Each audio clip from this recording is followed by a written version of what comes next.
Okay, hello and welcome back to some real phone development. So this is iPhone, and much better than the Android lecture we just had, I hope. Because this we don't have to worry about the emulator. And we don't have emulator issues, and I swear I have to come up with a different emulator issue, a solution to my emulator issues. All right, enough about emulator issues. Today we're talking about iPhone and introduction to Objective-C and iPhone development. So today I'm not going to really write too much on the iPhone. However, I did put together some introductory tutorials that are on YouTube, that are on the or from bhacker.com, that will hopefully install Xcode and run the emulators and run. In fact, there's a nice little Hello World tutorial that you want to go through if you haven't done it already. Have you guys done it? Anyone actually do it yet? No? Homework. Do it. Do it, do it, do it. It's easy. It's fun too. You could say you've written your first iPhone app at that point. So, but before we can actually start getting into like more sophisticated stuff, we actually have to take a look. It's not Java. It's Objective-C, but it's more like C++ than it is anything else. In fact, Objective-C is an extension of C and C++.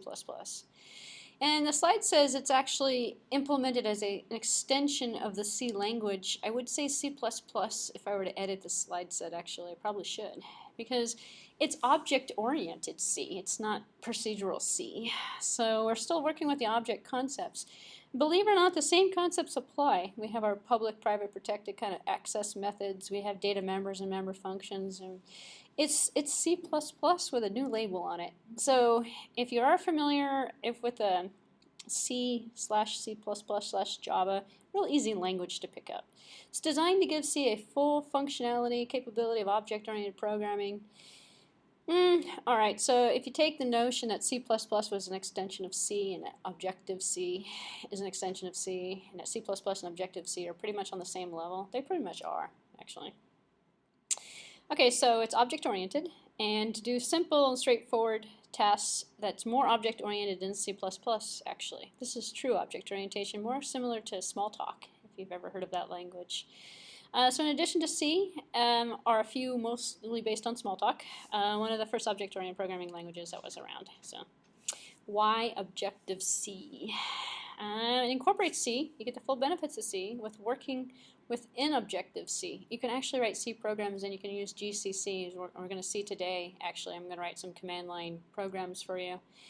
And you'll see it's very C-like in a lot of different ways. So you can choose when you're doing something. In fact, you can write C code inside of Objective-C without writing Objective-C code if you want to. You can actually mix and match. In fact, Xcode comes with a GCC compiler, supports C++ and Objective-C intermixed in the same application, actually. So you can do internet.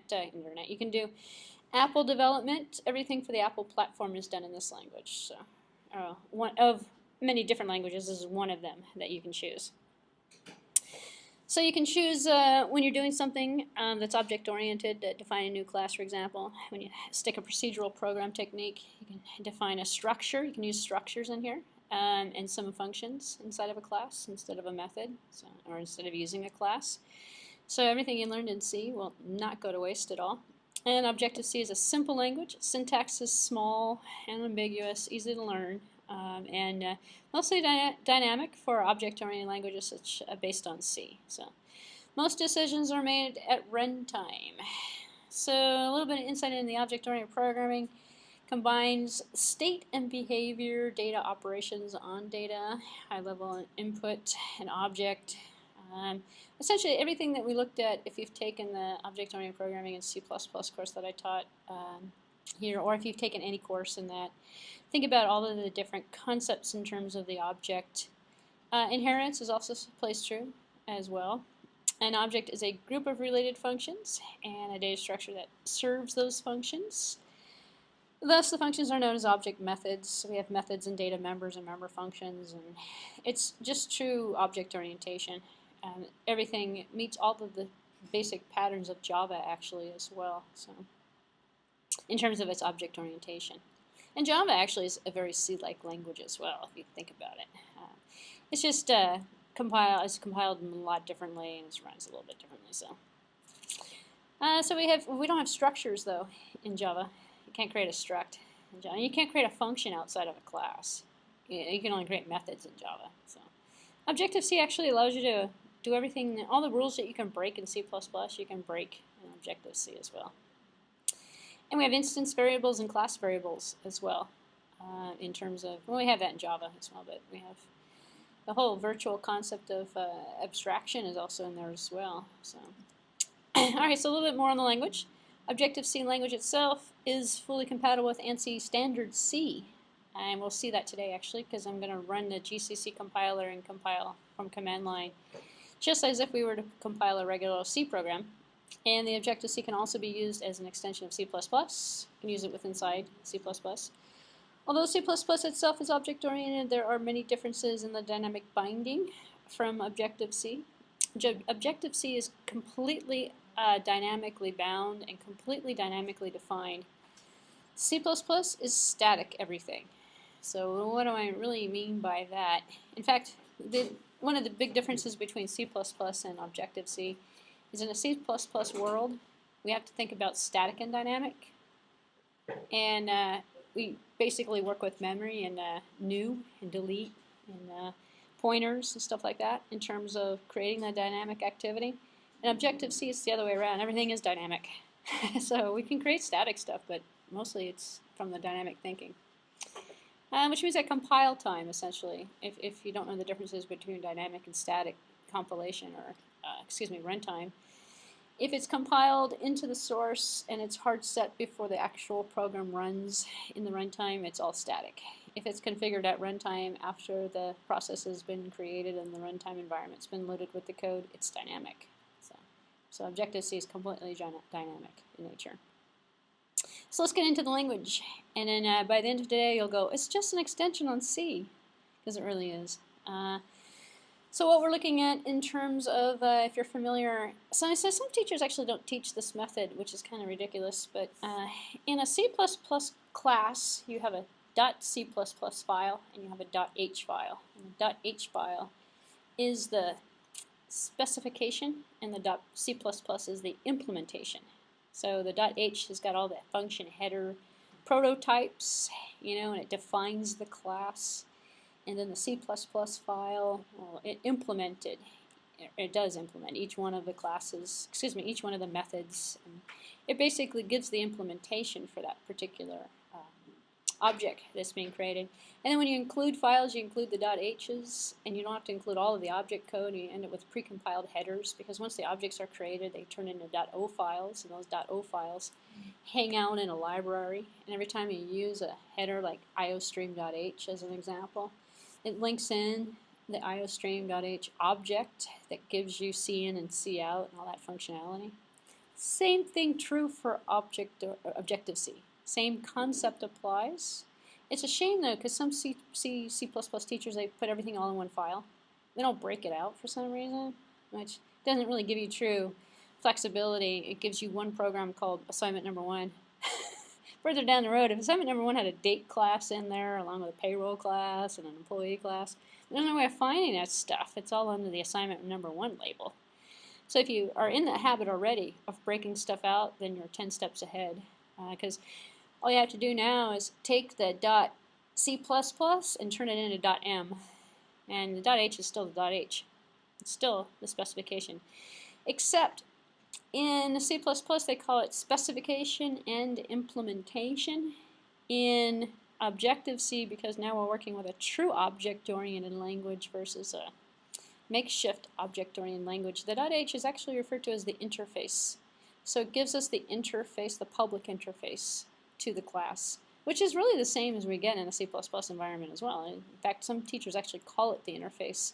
That concept, however, didn't come along till later, but it's retroactive backwards, Specification, interface, you're specifying the functions, the methods, the interface to the object, which is the purpose of that .h file.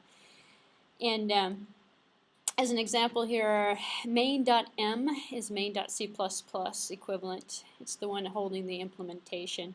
It's the source of the implementation. The .h is the interface. Let's say list.h would be the interface for that list.class, disk list class, and list.m would be the implementation of the list class. Now, we don't have this in C++, but this is the ID. Well, actually we do, but it's not implemented like this. The ID concept. ID is a data type used by Objective-C to define a pointer of an object, so a pointer to the object's data. Instead, in C++, we have pointers. We have that little asterisk, the reference and the dereference, and we have the concept of dynamic memory, and we create it automatically. Well, Objective-C, going back to what I said a few slides ago, is all dynamic. We don't have anything static. So we have pointers already built in, but we can still use pointers. And we still use the ID as the object pointer. So it points to the data that's being held by the object. Any type of object, as long as it is an object, so it has to be an object, can use the ID data type. And it is an actual data type that we're using, like integer, float, double, ID. For example, we can define an object by ID space an object. It's a reference to the object. So nil is the reserved word for null objects as well. So we have an object here. This would be nil because we didn't assign it. It's a reference to an object, but we haven't assigned it an instance of an object yet. So the same concept of reference variables, references to objects, and then instances of objects exists. So objects are created with references. An example, this would be a reference to an object. And we would say a new object. We would actually create a new instance of the object and assign it to the reference to keep track of it.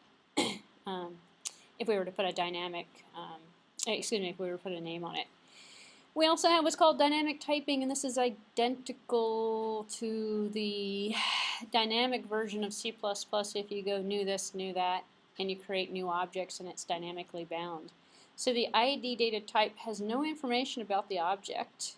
So every object carries with it an ISA instance variable. It's an instance variable that identifies the object's class. That is, what kind of object is it? The true implementation of it in C++ exists, but we don't have an ISA instance sort of utility to it in C++. Instead, we have that abstraction of typecasting, upcasting to, let's say, if we have a hierarchy of objects and we start out with a person as an object, and we inherit from person an employee. And so an employee is also a person, which is that ISA relationship. And then an employee could be a teacher, could be a janitor, could be any one number of different types of employees. Then you'd have three relationships. So if you were a janitor, you're a janitor object. You're also a janitor is a employee, which is a person. And so you have three layers, three objects in one, three instances. And in C++ you cast. You use it looks like typecasting, and it's actually called upcasting, where you go from a person. Actually, you can only up through the hierarchy, so you can start at a janitor, and you can upcast to an employee, and you can upcast to a person. You normally can't go the other way. You can't take a person and turn them into something they're not. So you can't take an employee who's a janitor and turn him into a teacher. It doesn't happen that way. So. Kind of like life. It doesn't happen that way. You're born a certain way, and that you can't change it. Actually, you can in life, but in object orientation, you can't. So, all right. So, every object carries an ISA relationship. The objects are thus dynamically typed at runtime.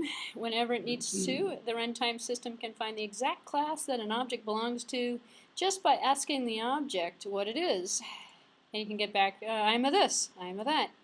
What do you need that for? Well, it's hard to keep track of objects essentially, and in C++, it's there. You just have to do it manually in terms of being able to figure out what it is. So we have object identity. We also have states, which is going to be holding the states are going to be holding the data members that are associated with the object. Same concept as C++. And then we have the behaviors. Behaviors are the messages. The messages are the communication between the objects. Same concept as any other object-oriented programming language. Syntax is a bit different. And this is where it kind of differs a little bit, and what I'm showing you today is the syntax of Objective-C. Once we learn the syntax, get familiar with it, then we can write iPhone applications easily. Because when we start looking at the examples in the next week, because next week I'll actually have some iPhone examples for you, then when you're looking at the syntax, I don't have to go through all that stuff. You can kind of hopefully remember some of it. So to get an object to do something, you have to send it a message by telling it to apply a method. So it's running your method, member functions, methods, or whatever you are familiar with calling them. In Objective-C, message expressions are enclosed in square brackets. Ugh, this is the weird part. And anything, it's like receiver message. Oh, okay, the receiver is an object. The message is simply the name of the method and the arguments that are being passed to it. So from the receiver objects, we're running a message. And I have some examples coming up, though, to put it all together for you. So in this particular example, the message tells my rectangle object to perform its display method, which causes the rectangle to display itself. So my rec, so we're not using a dot notation anymore. So if we had C++ and we were going to write this method invocation, we would go myRec.display open bracket 30, 50 close bracket semicolon.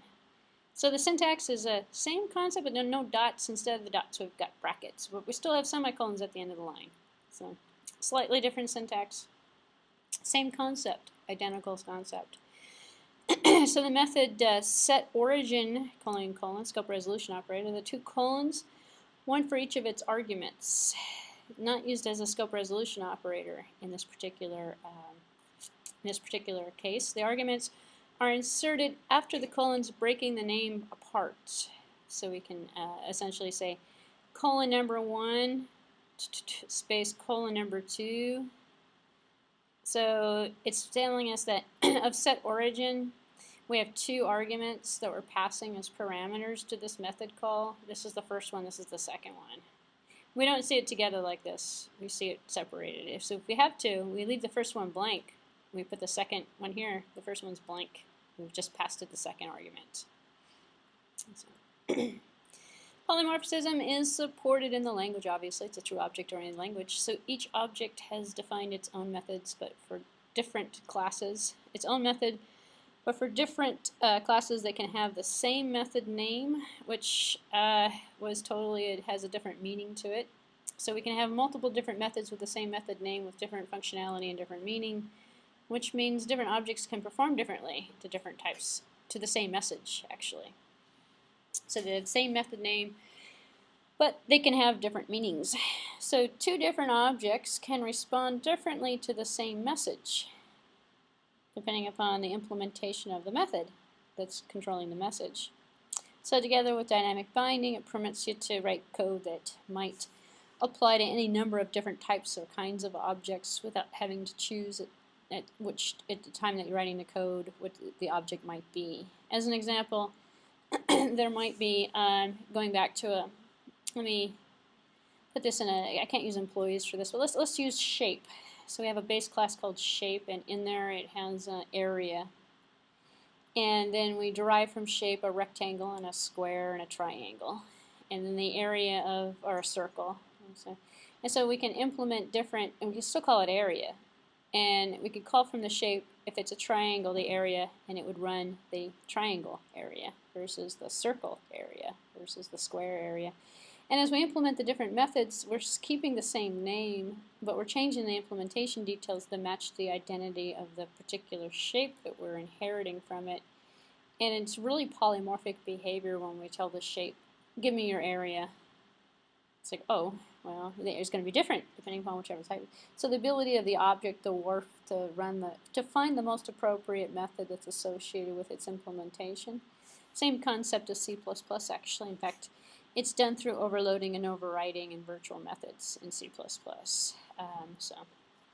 Same object hierarchy exists, but instead of coming from object, the root is now NSObject. So in object C++, we've got object on the top. So root class is NSObject. Inheritance is a cumulative, same concept as C++. So a square object has a method and an instance variable defined for rectangle, shape, graph, and NSObject. So square down here is rectangle, square, rectangle, shape, graphic, NSObject. So it's a cumulative, same thing with C++, and we can follow through the lines of inheritance. Same thing is true as well. In a square, we have graphic methods, graphic data, anything that would be exposed or inherited through the line, or containing all of the original functionality of the previous hierarchies. Instance variables. So a new object contains not only the instance variables that were defined for its class, but also the instance variables that were defined for its superclass, and all the way back to the root. Same thing true for C++, actually.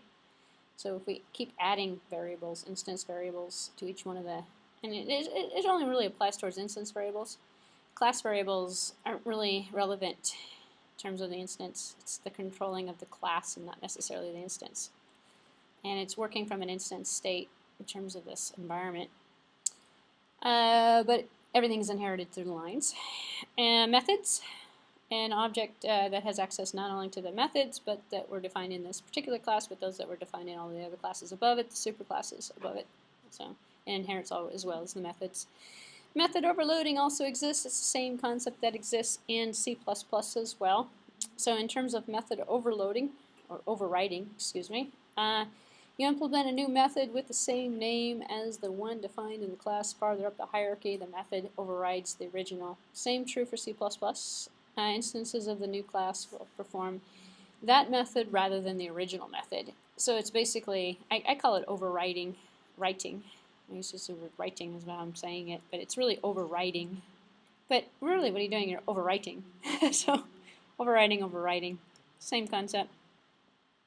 So class objects. So same concept as C++ actually, and I'm comparing this to C++ because I'm assuming that most of you guys are already familiar with C++. If you're not familiar with C++, compare it with Java, because it's a C++ and Java. Kind of similar in terms of a lot of the object-oriented features, although Java is actually more object-oriented. So C++ sort of breaks the rules, and Objective-C kind of breaks the rules the same way as C++ does, more so. Alright, so the compiler creates one class object to contain the information of the name of the superclass, of the class and the superclass. So to start an object in a class, in this particular example, ID, the reference type, my rectangle x, my rectangle is equal to a rectangle, alloc init. The alloc method returns the new instance of the instance performed an init method to set the initial state. So we have the init to set the initial state, which is, think of it sort of like running a default constructor, but manually. Instead of in C++ where you don't actually have to say init, don't set a default state. It actually sets it itself automatically. And in terms of alloc, it's sort of like the new, create a new, and since you allocate the memory for it. So alloc returns, the method returns an instance, and the instance performs an init, which basically sets the initial state, sort of like an constructor type of behavior. Constructor is what I'm saying, not instructor. So. In terms of the definition of the class itself, and we'll see some examples of making new objects actually in a few minutes. In terms of defining its two parts, I talked about the interface and the implementation, the .h and the .m. The interface itself that declares the method and the instance variables of the class and the superclass, and the names its superclass where it's being inherited from. The implementation itself is the actual definition of the class, contains the code that implements the methods that are being run. And here's the syntax for the interface. This is for the .h file. So the declaration of the class begins with the compiler directive, here the @ interface, and ends with the end. So in C++, what does it say? You type, well actually Java is you have interface classes. So C++ doesn't actually even have this interface concept in terms of the syntax. Instead it's class so-and-so, public class something or other. You have the public, you have the private, you have the access method, and you have the word class that shows up everywhere. You don't have the word class that shows up anywhere, but you're creating an interface to the class. So you're really defining the class if you think about it. So the syntax is a little different. You're always going to use the @ interface, class name, and then this is identical to C++ actually. instead of putting public my other class up here, you're leaving out access methods, you're leaving out the word class, you're calling it an interface. And this is the contents of the .h file. So any instance variable declarations, any method declarations, same as in fact you can take a .h file from C++, swap out the word class, put the interface in there, take out the public, private, and everything else in there, take out the access methods, and it's the same syntax for everything else actually. And you could put the methods on top, or you could put the methods down below. In C++, in Objective-C, the format is you're putting the data on the top and the methods down below it. So the method declarations are actually coming outside of the outside of the declaration of the variables that are going to exist. And then instead of having the class open and close with curly brackets, you're having it with the interface in the end at the end. So the syntax is significantly different. But it's the same concept being implemented. And here's some different things as well. In terms of the declaration, our instance variables here float with float. That should look familiar. So object type, NS color, pointer to fill color, pointer variable. Everything that you're familiar with C++ in terms of your instance variables, identical practically. You can still make pointers, you can still make floats, integers, stubbles, all the different built-in types that you're familiar with. In terms of the methods, these are a little different. We have pluses and minuses, and this actually comes from a UML kind of syntax, actually. If you've ever done any UML and you've ever did class diagrams with boxes, you had plus this method, plus minus that method, and the names of the methods can be used by class objects, class methods. Those are preceded by the plus sign. So used by class objects or class methods, that would tell you that it's a class variable, a class method. Could be used by class objects.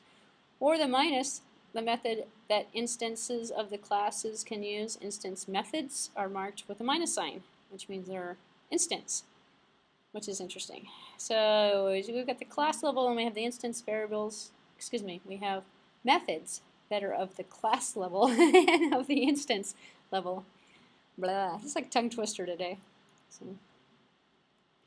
And that actually, this is the only part that really does throw people off. And just remember, 9 times out of 10, you'll be using a minus sign. Why? Because you're going to be creating instances of objects. And so you'll have to remember, and you'll leave out the minus sign next to it. And it looks funny in the code for a while, and then you can get sort of used to it. And then you go back to C++ and you go, how come where's the minus sign? There's no minus sign. There's no public, private, or protected here either. So it's like, it's a little different.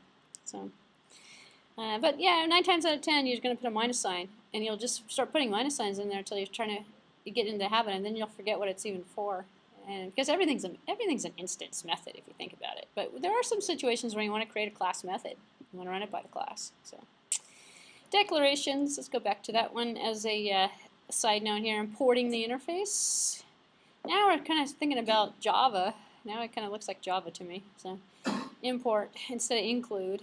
So the interface is usually included with the #sign import directive. So import rectangle.h. They don't like include, because in C++ we actually use the word include. But in Java we use import. So this is like borrowing and stealing from both languages in terms of the syntax.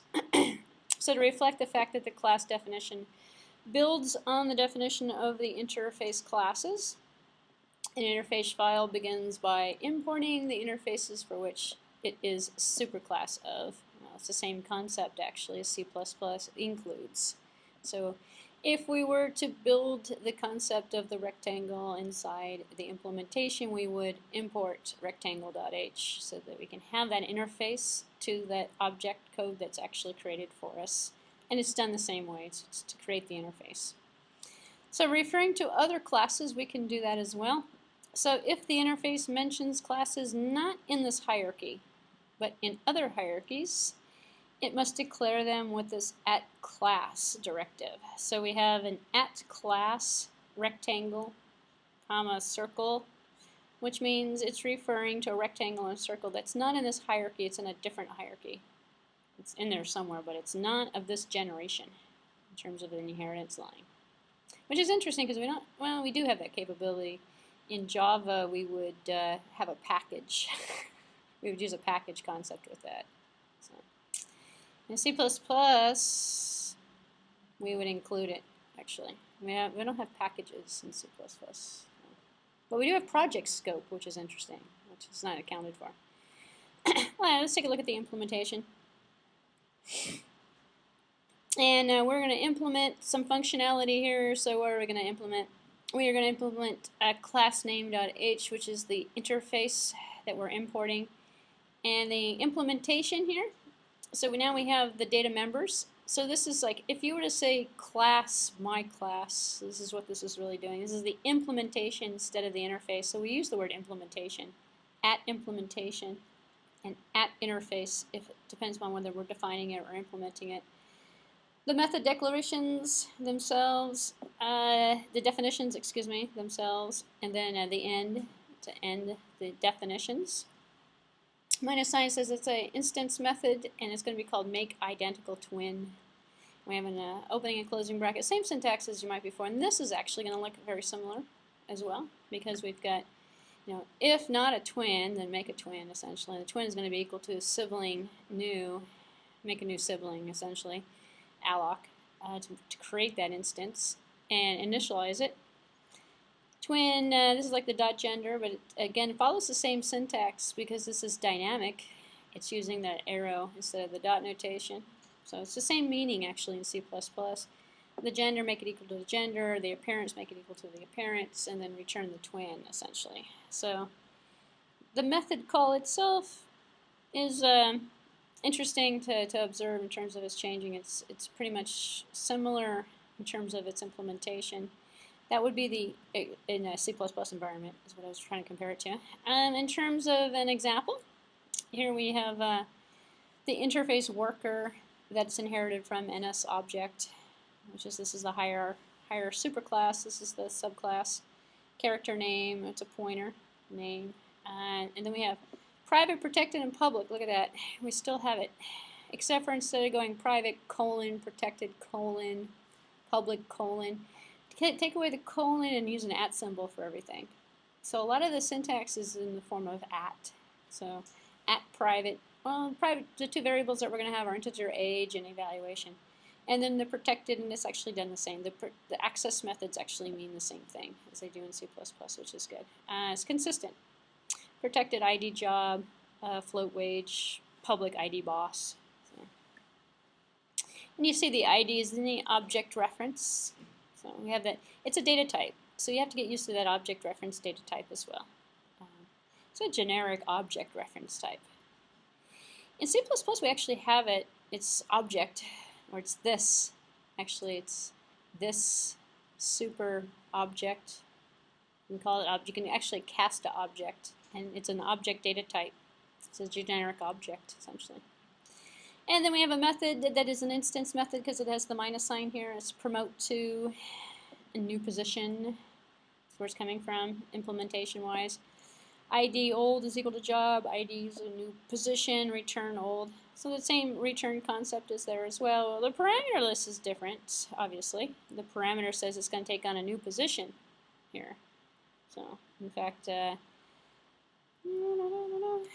one is, well, that's an interface coming from inherited, but this is basically specifying that there's a new position coming in, and the job is going to be equal to the new position. So as we go through some of the examples, you'll sort of see the syntax I use. There's no way of learning how to program in this language by reading PowerPoint slides. You actually have to implement, which is kind of the purpose of this course, so we'll have some practical hands-on implementation. So GCC and Objective-C. So Objective-C is layered on top of the C language. iPhone, iPad, native applications are written in Objective-C. There are some libraries out there that take Objective-C and they build a wrapper on top of it, and they make the wrapper JavaScript. Or they make it HTML. And you can buy these APIs and you can install them in your Xcode actually, and you can write code in HTML and you can write code in JavaScript. And all it's doing is a translation into Objective-C. Real iPhone people, they program in an Objective-C.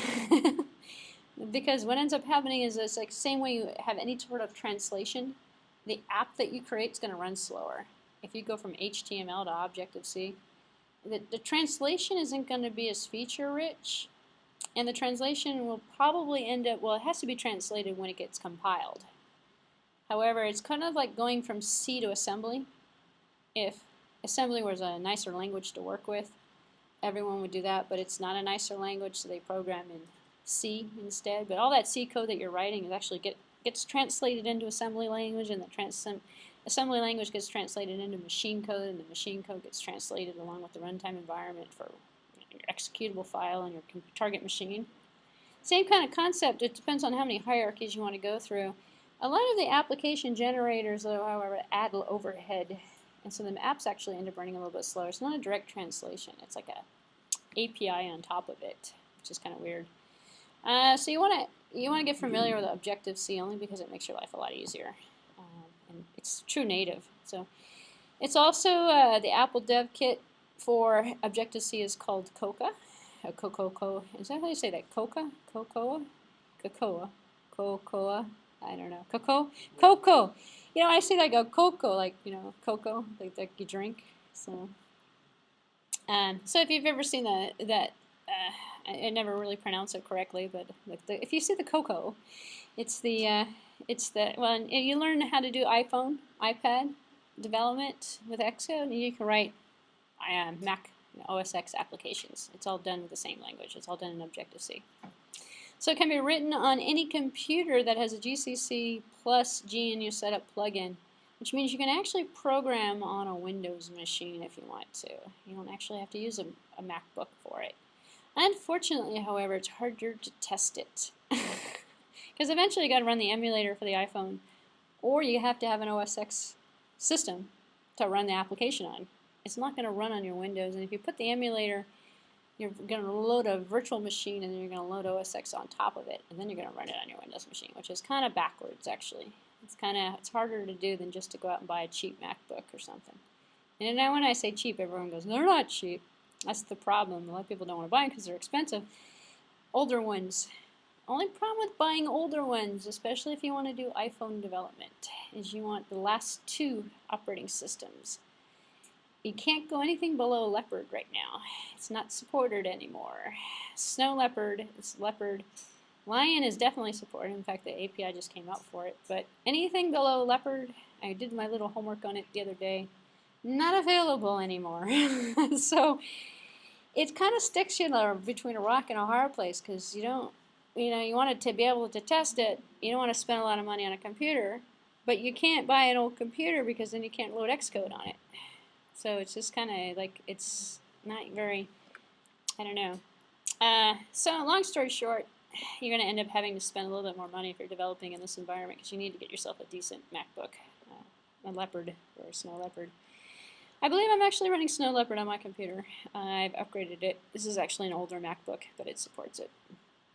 So what do we have here? Apple computers are all pre-installed, and also have iPhone and simulators and Xcode. I wouldn't say it's pre-installed with Xcode. Xcode takes up a lot of memory. It used to be in the old days. Now you have to install Xcode.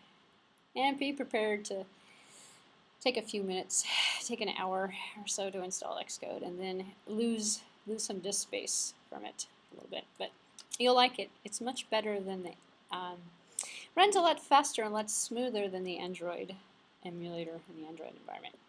So the tools, Apple's pre-installed with Cocoa Framework, Xcode, and GCC in the terminal window. In fact, I'm going to demonstrate to you in a few minutes how we can run GCC and compile Objective-C programs. We're going to write a few Hello World stuff and stuff like that. So Ubuntu GNU setup is free clone. There's a free clone actually if you've got a Ubuntu system, and next week I'm actually going to probably, I shouldn't promise, I'm trying to fix my Android issues, so I'm setting up, within the last hour I've decided I'm going to set up a Ubuntu system for myself to see if the Android tools will run faster.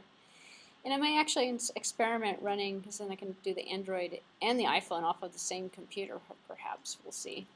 But there's a utility, a GNU setup for a clone, so you can actually do Mac development on a Linux box, essentially. Well, this is a Linux box, so it's more compatible than a Windows box. So, and you can run through the steps for it. There's also a Windows GNU setup. You can go to windowsgnusetup.org if you are so inclined and refuse to spend the money for a MacBook. You might actually be able to do it on a Windows system, although it's going to take you longer than downloading and installing Xcode on a MacBook. So we've seen the file overview already. Source code has a .m extension. Headers have .h. And we use a GCC compiler in the same way as C, but you need to include or need to add the Cocoa or the GNU setup framework to build it. So this is where it's going to be a little different. So here's my hello world, as promised. And the program itself, I've taken the liberty to actually stick out here. And let's see where I was here. Let's just take a look here. Where am I? Let's just take a look here. Oh, good. I'm in the right place at least. And I've got hello.m. So if I type out, actually, you know what I'm going to do? I'm going to write up nano hello.m. I can see the source code here. And nano is kind of like VI. And it's kind of old school, actually. I could open this up in a text editor through a GUI, but it's just easier to open it up this way. And I can sort of see the import foundation X, which is for the GCC compiler to give me the foundational framework for Cocoa, is what this is doing. If you're going to do this on a Windows machine using the GNU setup emulator / library set that supports it, you'll have a different import, or include, actually. Here's main. That should look very similar, in fact identical practically to C code. And we're going to create an object here, and the object we're going to create is going to be it's going to be an NS auto lease pool, and this is a pointer. This here could appear here, it could be appeared here. It's just regular pointer syntax. And we're creating a new instance of auto release pool, and we're initializing it, which is going to basically run its it's going to initialize the object. So we're declaring and initializing it, and we're inserting code here. But eventually, we're going to use this. This is sort of like printf or cout, actually. It's nslog, and nslog is going to print. This tag actually is going to remind you of Android very soon. It's very similar kind of syntax for a string. And it's identifying the string hello world, and then we're going to drain the pool, which is kind of an interesting concept. It was just close, shut down, clean up, and then we're going to return 0. And in the slide set, oops, we see the code here, and it's the same code you just looked at a few minutes ago. So nslog is equivalent to the C printf, very similar to C. C programs are valid in Objective-C. Just as a reminder, actually, you can take a C program and compile it with Objective-C. In fact, you can write C code in your Objective-C programs and compile it as C, Objective-C inside of the C. It actually gets translated quite nicely. So if we want to compile it, so we're going to compile the hello world in Xcode. It's actually quite easy. You just go File, New Project, and I have Xcode on here. You could select the application, select the command tool, type in foundation, name the project hello world, choose a folder. Let's just see it happen. Actually, I have to exit out of here to see it happen. Let's just exit out real quick. Slide number 26. So for those of you who have Xcode installed, it runs a lot better. It's just about the same speed. I want to say it runs in about the same speed as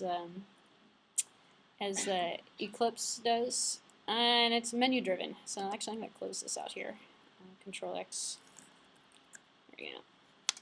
Just minimize this because I'm going to go back and compile it on the command line prompt as well.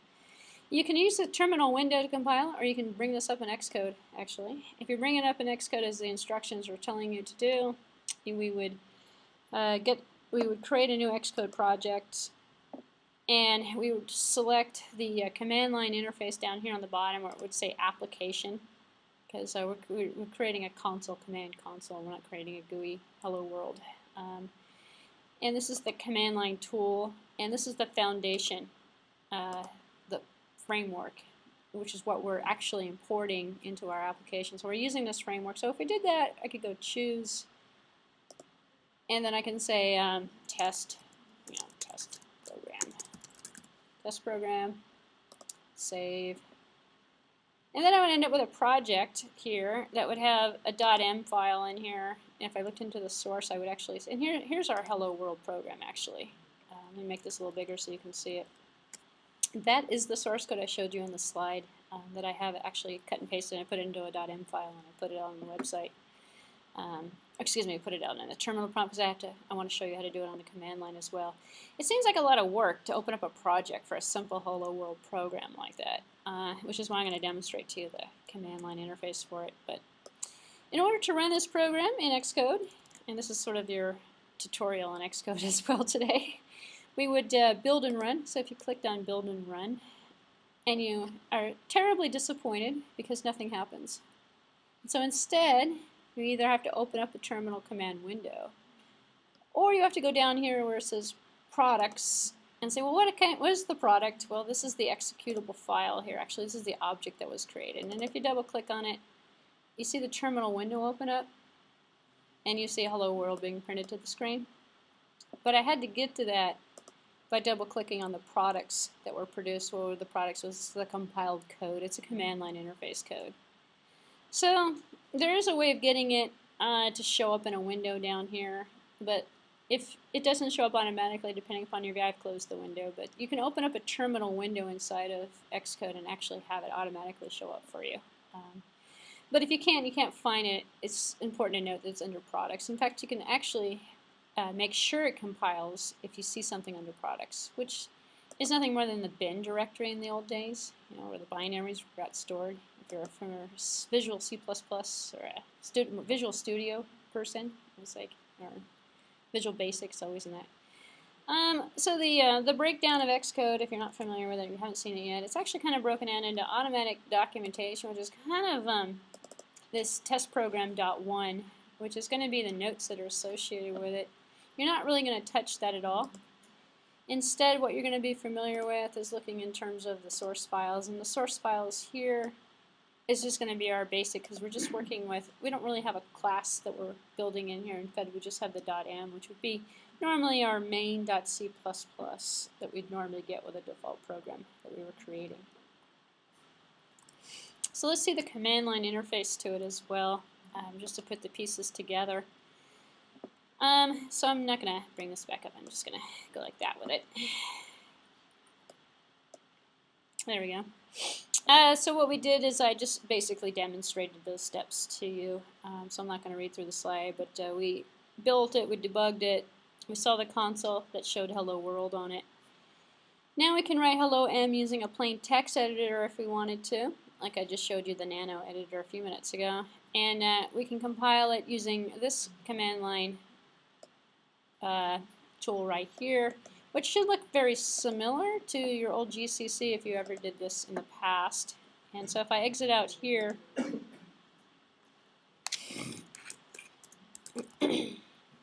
and paste it in the command, what I'm running is just a regular old GCC command, which is a C syntax actually. And it's going to take, and I'll show it to you here so you can probably see it on the bottom of the screen here, GCC minus or dash sign framework foundation, which is the packet, which is the library that we're including. Hello am.o hello, so we're going to call it hello. So just like an old C program. So if I collect it, it's going to say no such file or directory. Oh, that's great. Probably because I'm not in it. Let's see. Oh, I'm not. Oh no, there I am. Wait a minute.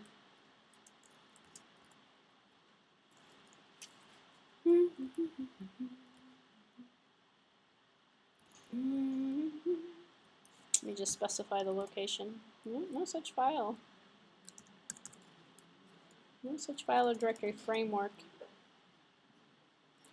Okay, well, theoretically, if it's, I may not have it installed correctly. Theoretically, it should actually compile for me. Actually, let me try something else real quick, though. Let's just see if it's in here.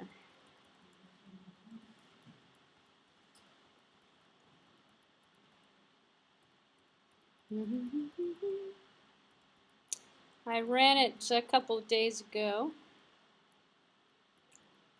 Hold on one second. So how far back history goes. I may have been using a different framework when I loaded it, actually. This is what I'm looking for in my history. It depends on how far back it goes, because I can't remember off the top of my head what framework I included. Or it could be that I just need to include framework without foundation next to it. Let's see. It's all Java stuff. Hold on.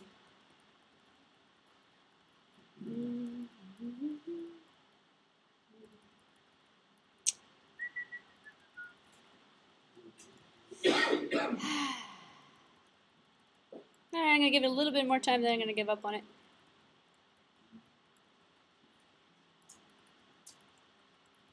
Problem is I ran another Java. I ran some RMI stuff. Oh, whoa, whoa, whoa, whoa, whoa, whoa, whoa, whoa.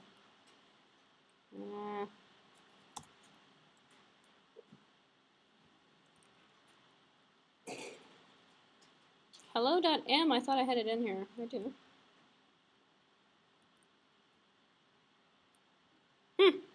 That is the correct syntax because my exe2.m compiled correctly. Interesting. Maybe I typed it wrong. It could be that I had an extra character or something when I cut and pasted it is what I'm thinking right now. So I did. Alright, so I cut and pasted the command into the window and put an extra character I couldn't see on the screen. Long story short, the command does work. So what I'm looking at now then is the ability just to type in, just as if I had a .o file, or excuse me, o.out, but I named it, in this particular case, hello. So if I typed in hello, the program would run as it says hello world, just like a regular old C++ program. So what I'm going to do is kind of run through a couple more examples to show you the more capabilities in terms of the GCC, and also a few different things about Objective-C to put the pieces together, essentially. So the foundation brings the foundation framework of the COCO, which is needed, bundles together a set of dependencies, the headers, the libraries, the files. It's sort of like including it in terms of telling GCC that you're going to link in that particular framework. So you need to do this every time you compile an Object-C code. It's just that you have to include that by default. So if you've typed in, which I just did a few minutes ago, you see the hello program running the terminal. This approach is fine as for earlier examples, but for the iPhone itself, it's easier to build it in Xcode because Xcode is going to actually have the ability to run it with the emulator. So if we ran the program in Xcode and if we were creating an iPhone application in Xcode, which is done exactly the same way, same steps, it would run just fine, essentially. With an emulator, it would bring up the emulator. And next week, we'll start in with simple iPhone applications, and we'll see it run in the emulator. But this next example is example number 2. And example number 2 is a sort of a higher level hello world.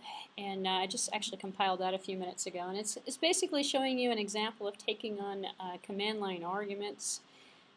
Excuse me, not command line arguments, setting data. So this one is going to set undergrad, postgrad, and graduate students.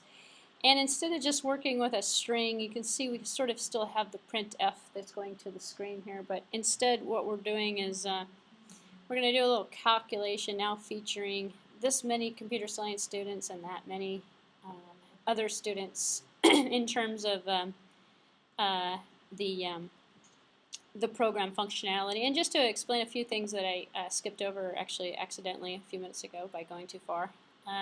The syntax of the draining of the pool and cleaning everything up and the string itself. Objective-C uses a string class very similar to the if you're using a namespace, you would not normally put the, you'd probably put namespace std at the top of it, but in this particular case it would be SDT for standard namespace, colon for scope resolution string, or the Java string, which is the same concept actually. This is the NS string. So the NS string is equivalent to the string, so it's the same as the NS object is equivalent to the object. Constant NS strings are preceded by this @ sign, as we've seen already. For example, the hello world. You'll also note the NS log, done to as output, and we've seen already. It outputs time and date and various different extra information as well. So it's a little bit more than just putting a string to the screen. It actually can be used for more functionality than a regular old system out or a printf. The auto-release pool, pointer to pool, allocates a lump of memory for the object in terms of, and think of this sort of like a new statement to take and create memory for a new object. And the memory is freed with the pool drain. So the pool allocation and then the pool drain, which is emptying the water out of the pool, I guess. So the example number 2, some things to note about it, and I'll run it in a few minutes so you can see it. There's no line breaks between needed at the end of the NSLog statement. So the NSLog statement here doesn't actually have a return on it. There's no line break needed. And the NSString constant uses a CString variable. And test this program to see the results. So let's see this particular program, and you can cut and paste these examples actually out of the slides, put them in a text file, compile them, and then I've actually already compiled I've compiled this one already, so I'll just type this in, ext2, and this one is another hello world essentially that's using the string instead of just the log to print it out to the screen. And in terms of the interface, we haven't seen this yet. We've just been creating .m files. I'm going to put a .h and a .m file together in this next example. And the interface class that's going to be a parent, following through with this format here is the equivalent to the C class declaration, as we've seen already. Goes in the .h file. Functions outside of the curly brackets. Don't forget the thing at the end. The other thing that is different that I didn't mention before, the member functions do end up outside of the interface declaration. So the opening and closing curly brackets are only around the data that's being used for the class. And all of the member functions, because we're using the minus sign to say that it is a instance one, is outside of the curly brackets. A lot of people think that is scope. It's really not, actually. It's the implementation is all in one file, so it belongs to that class, if you think about it. Or excuse me, the interface. Also, same true for the implementation. Here we're going to include. Look at that. Looks like C++. We can use C++. Excuse me. You can use C++ inside of Objective-C. I'm trying to demonstrate you in here. So you can include, instead of importing computerscience.h, and computerscience.h would be this file here. And you can define methods inside and other things equivalent to the C, or the .c or the .c++, goes in a .m, not forgetting the end tag at the end of the implementation. So example number 3, the code would look like this, or it does look like this. I have this cut and pasted already, and I'll compile it and run it in a few minutes so you can see the files. We have 2 data members. We have 1, 2, 3 instance methods that are being run, and the instance methods are going to set and are going to use an integers in both of them. One of them is going to print it. The other 2 are going to set the number of graduates and set the number of postgraduates, or undergraduates and graduates. Some things to note about it: the NS object is the root, obviously, as a kind of a repeat. Instead of object, it's coming from NS object. So we actually have to put that in, which is kind of weird. In C, if it's coming from object and it's not inheriting from anything, you don't have to put that in there. You just create the new class. In Objective-C, you actually have to say specifically it's coming from NS object. No direct access to the instance variables, so we write some set and get instance methods. So we have the set and the get, the set post undergraduate, postgraduate, so we could have a get. So we don't necessarily have the constructor concept that's going on. Instance methods affect internal state of the class, and they're preceded by the minus sign, obviously, so we kind of reiterate that point. Class methods, higher level functions, they're preceded by the minus sign that create a new class. So then we have method return types that are in the parentheses, semicolons before the list, and this is the method return type. It's an integer return type, and the semicolon is giving us returning an integer for undergrad, returning an integer for postgrad, and semicolon before it, obviously. And then the parameter list is parameterized, followed by the name. So we have the name that's after the parameter list. And this is what the .m file looks like.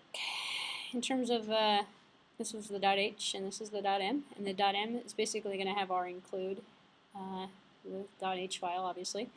And it's going to say implementation instead of interface. And we're going to have the implementation of the print and the implementation of set undergrads and set postgrads, which is nothing more than returning, this is going to be equal to the data. So the parameter that we send it is going to be equal to the undergrads, and the parameter is going to be equal to the postgrads. Some things to note about it. No prefix minus signs are in here. Excuse me. Note to the prefix minus signs that are in here. For instance, methods. They are in there. They should be in there. Very similar to C. Same format as the interface. So the implementation and the interface are similar format, I should say. So. And if I were to take a look at this, I would know that they were both in the same corresponding directory. This would be example number 3. Or is it example number 2? Or maybe it's example 3. Don't necessarily need to run it, but as a concept, you would know. I think it's in here somewhere, but in essence, you would compile it the same way using the same command line interface, and one would find the other. And I don't know if it's in here or not. Maybe it is example 3. Let's see. I'll use this here. No, I don't have it. It's not main A3 to. No, I don't think I've cut and pasted it. It's not in there, so I'm not going to bother. I did not create that one in a text file, so leave that one alone. In it's either that or yeah. Actually, it is. You know what? It's part of this next one. So we have main, which is we've created this class called computer science, and it has a .h and a .m, and that's going to be the object that's going to be called from main, and main's going to be our driver program, just like our C++ environment. So main is actually going to use computer science.h, which is why I believe that I have included computer science.h out here. I should have it here. Yep, here it is here. These are the two corresponding files that are going to be used with main in terms of the implementation of this. And in this here, it's just going to be like a C++ main program, driver program. We're going to make an instance of the object, and we're going to use the object, essentially call the methods on the object. The interesting thing is in terms of the methods themselves, and this, if I go back, actually this is slide number 37, the red lines are bothering me. If I go to slide 37 here, if I go back to the minus the red lines, I can highlight 2 and show you what I'm talking about. We've seen all this code already, so in essence, you can cut and paste, create the files. The thing to note is the method calls here.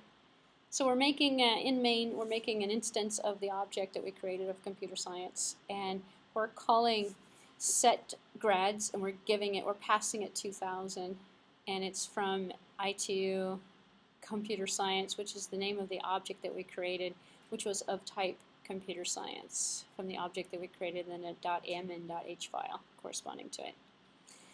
So as we pass the parameters to it, we can see the method invocations, and this is the interesting part to note because it's the different syntax that you'll just have to become familiar with in terms of the coding. So some things to note about the driver program: applying the methods to the instance format, as I mentioned before, the receiver, and then the message. In this particular format here is what you're paying attention to. The semicolon for the variables or the values passed to the method. So this would be the semicolons here. So we're sending from this object, if we were to write this in C++, we would go I2 computer science dot set undergrads open bracket 120 close bracket. But we're running it in this format because we're using Objective-C. This concept's the same. It shows up in the same spot, same format. We create an instance of the object and we run the methods on the object. The pull, drain, etc. is applying to the methods. It's actually freeing up the memory. The built-in message, the alloc, the init, the release, that are all demonstrated in here. This is the main component of the driver. In fact, this is what you're going to see, and you're going to see the release of the object. It's kind of like delete. You create an object and then you, with new, and then you delete it. So here you use alloc to allocate it, init to initialize it, and release to get rid of it. Same kind of concept, actually, in terms of its implementation.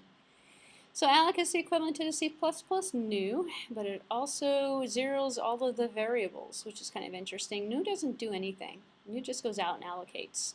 It doesn't actually assign any values. Alloc actually reminds me of malloc. in the old days of alloc. It reminds me of C. This is C. So alloc is the C memory allocator. But it's used in C++ kind of fashion, which is kind of weird.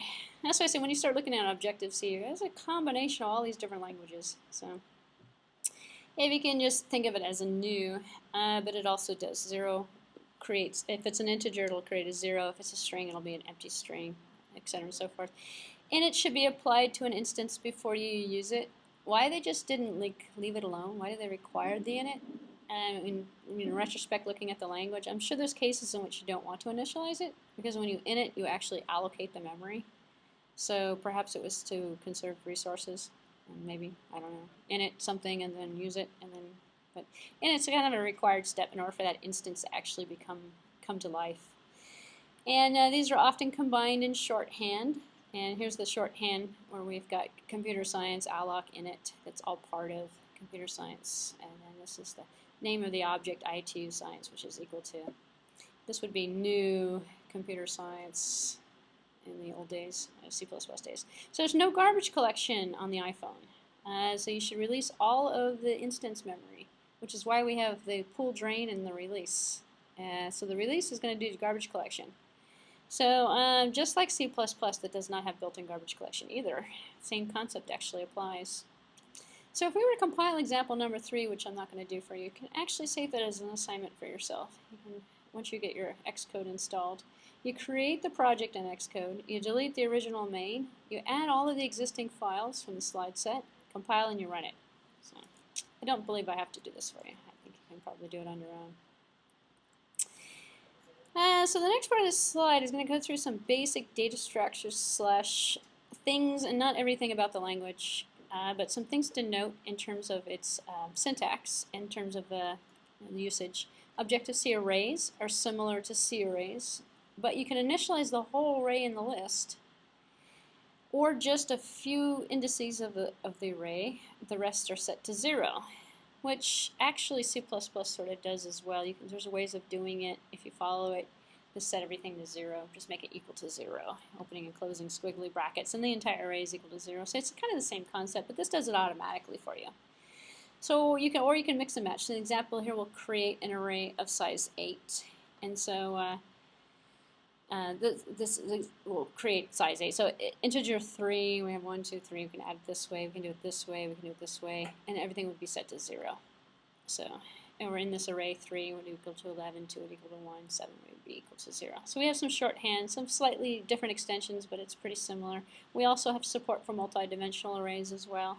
Can be initialized by using a subset notation as well with brackets. So no comma after the second subset, which is kind of different. Subset brackets are optional. Compiler will fill it in with blanks where it can in terms of the one-dimensional arrays. So we can put the commas in. So you can kind of see this last one's not put in. So. Arrays and functions. Arrays can be passed as arguments to functions. Same thing as they can in C++. Function will print every integer in an array, but it needs to also be told how long the array is. Same thing as C++. The arrays aren't self-identifiable in terms of their length in C++ either. So statements with hard-coded indices, such as array 4, are potentially dangerous, especially if you send the wrong length. So this looks like a C++ function argument. And so we have void function. And now what do we got here? The array itself plus the length of the array. And in the array we're going to do some sort of some iteration with the array loop. So arrays are just like C++ actually. So in structures, believe it or not, similar to Objective-C, the struct can be initialized on the go, in one go. It can be, you can use the dot notation actually. So this is kind of where it's a little bit different. The method calls are using a different notation. So they're not using the dot notation. So use the dot member notation, or just use the values in the correct order, or use some values as unknown if you wanted to, which is a little different. It's a little bit more flexible than C++. So in the following example, we're going to explicitly define the last member, but the other members are going to be undefined. So in this particular case, we have a computer science student that has 3 data members in this structure, and then in this structure here, we're going to say it's structure computer science is equal to my career, which is equal to 1, 2, 3, And then now we have just this one here. Unknown is 3. Poor life decisions, 383. Furthermore, well spent years is equal to 0. So in terms of well spent years. So it's a few different changes. The concept's the same. The syntax is slightly, can be more flexible in terms of the assignment. Or you can use them like C++ structures and use the dot notation to assign everything. There are no unions, actually, just the structure, no union support. So declare the plus define the structure in 1 in terms of the declaration and the uses of it, similar to the older C-style notation. Example is going to declare a coffee order structure and immediately define an instance of it called complex coffee. You just put it on the last line. The end and closing squirrely bracket. If you did this in C++, it's the same thing actually in Objective-C. So it's the definition and then the initialization of a new type all in one. It's kind of a shorthand method. So older C programmers did this a lot, and then they decided, well, it's kind of confusing.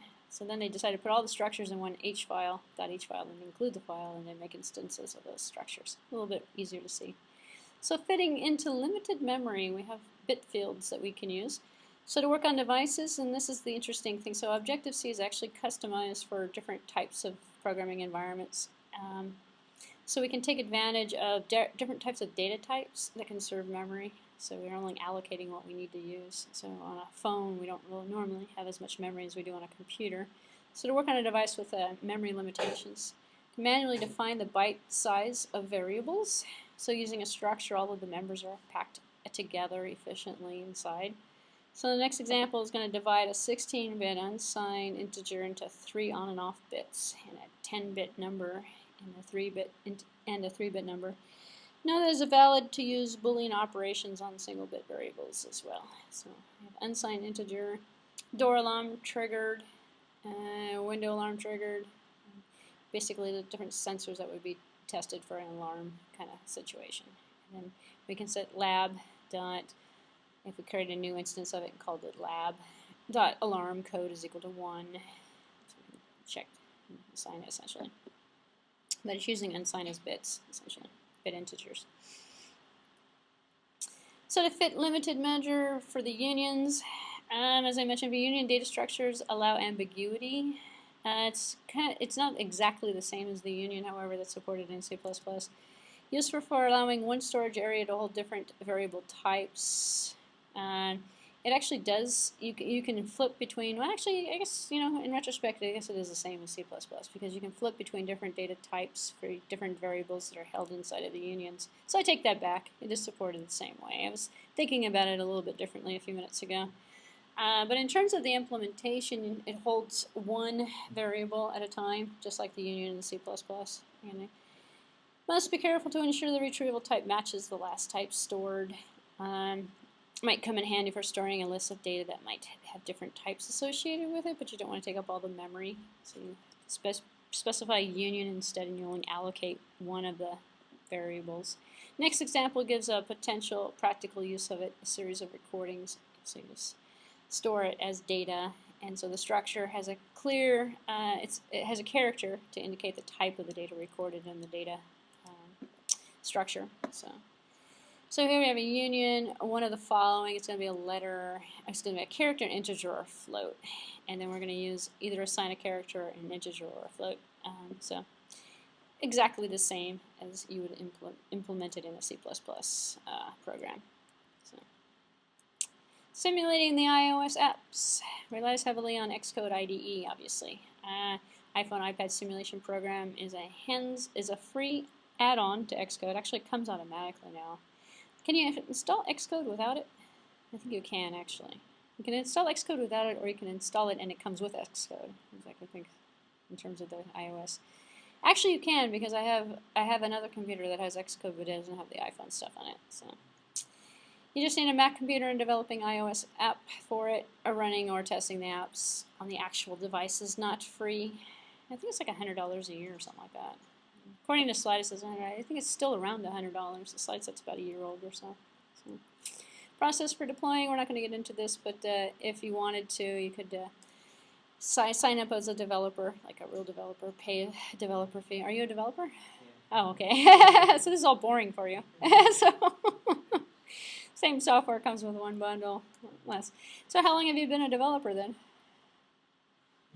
You taking this class for an easy A then, huh? Because this is like for brand new people.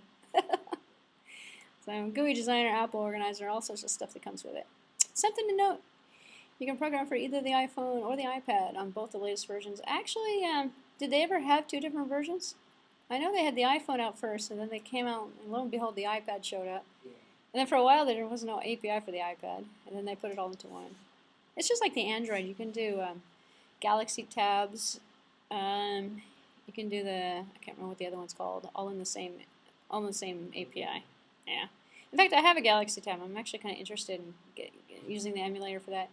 But I'm afraid to try it because the Android phone itself crashes on me every time I try to load it up. So if you're going to do examples for both simulations, be aware that there are two sets of the .h and .m files, one for each one of them. The specifications and the implementations and the interfaces are different for iPhone versus iPad. You actually have two separate simultaneous. The code is sort of the same, but you have different sets that you're going to need for that. Then in terms of the frameworks, this is an example of the frameworks. The UI kit framework for developing standard iOS GUIs, buttons, stuff like that. I'm not going to go through all this because it's kind of boring. UI text field, stuff like that. View fonts, images, buttons.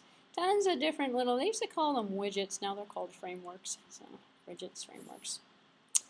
It's event-driven, obviously, just like the Android platform. It's GUI based. You put something out, you create events for the touching or the moving or the. Actually, you know, I would say there's one thing that's a little bit different between the iPhone, iPad kind of category. They're more less events / more processing, I think, associated with them. I don't know, from my exposure to some of the apps. Although you can get the same app on both platforms, but there seems to be like a lot more readers, you know, like an application kind of thing on an iPad to read a magazine or the news group stuff, or it seems more application versus toy oriented. I don't know. It might just be my own view of it, my own exposure to different apps. Obviously, I haven't downloaded all apps for it, but I did have an iPhone at one point, and an iPad, the first generation iPad. I sold it because the new one came out, you know, so it's old. And I didn't buy the new one, though, so I went to the Galaxy tab instead. But long story short, I had apps on there for presentation, for showing like PowerPoints, and for projector stuff, and for note-taking, and did some auto-recording stuff.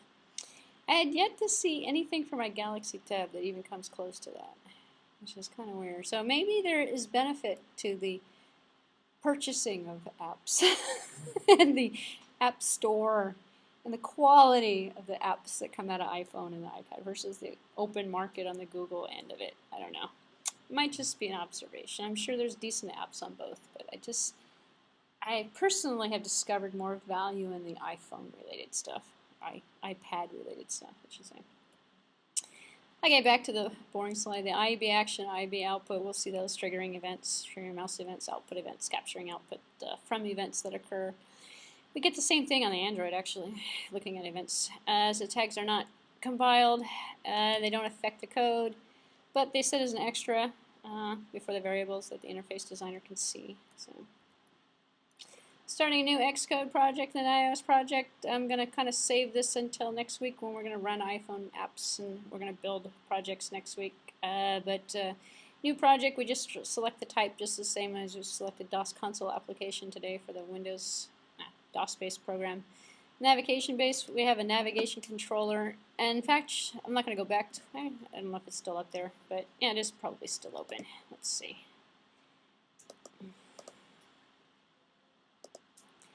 If we go up to the different types in terms of, if I click on an application here, we have got different type selections, which is a little bit different from the Android environment, because we can actually kind of window-based versus utility program versus navigation-based application. We can actually kind of customize the package or the application project a bit more in terms of what we're looking at. If you compare it to the Android kind of app. Android's got one project type, but you load different packages into it, import different stuff. So OpenGL is also supported. In fact, OpenGL is also supported on the Android. Cut down version of OpenGL, ES. Actually, that's actually kind of open. The ES is actually kind of, well, it's all open source anyway, but you can download it and install that for dev C++ or bloodshed compiler, C++ compilers. It's pretty easy to do that. The tab bar is the app and style on the iPod app. The utility, the flipside app, it's a single style of stock quote apps. So view-based, window-based. Window-based is, we're going to use window-based apps for the ones that we're going to create in this class. So try it out. Try out Hello World. There's a YouTube video. That's actually my YouTube video on there. So watch the video, build your first iPhone app, and the tutorial can be found at this location here. And if you haven't done it already, do it. You don't have to do it. You already know how to do it. But everybody else is brand new to it should do it. Next time we're going to do Objective-C programming, and we're going to build more iPhone. So we've done with the basic. In fact, you have to, believe it or not, for a programming language, you actually have seen everything associated with it. That's all the code. It's creating the objects, running the methods with the parameters, and learning how to do the syntax on it. It's all covered. This is lecture number 1. You can use it as a reference. You can buy tons of books out there, but what's in this lecture is really the difference between C++ and Objective-C. So you don't have to buy a huge old book for it. It's the same concept, but the only problem is a lot of Objective-C programmers have never studied C, and they don't know C++. Half of them don't even know Java. Well, Java's not really going to help you, but if you have a C background, you're in great shape for. Actually, you're in great shape for learning a lot of languages. You can learn Smalltalk pretty easily. Make sure to practice with the Hello World application before next week, and we're going to move forward with more complex stuff next week. And I'm going to put it all out on the bhacker.com. I only have the first assignment out there, so actually, you know what? I may not even have the first assignment out there. I don't have any assignments populated out there yet because I haven't decided. The problem is I have to assess the difficulty, or the average competency level of the class, and which is hard to assess right now because I'm not seeing too many students show up. So I don't want to make it too easy, and I don't want to make it too hard. And then at the same token, I can't get any feedback. So, well, I'll decide eventually. You'll have some programs to work on. In the next couple weeks, I'll have all of them out. So we'll see what happens. Thank you for showing. But we're done for today. Questions, comments, concerns? No, you guys are an easy class. All right. I'll see you next time for real iPhone application development.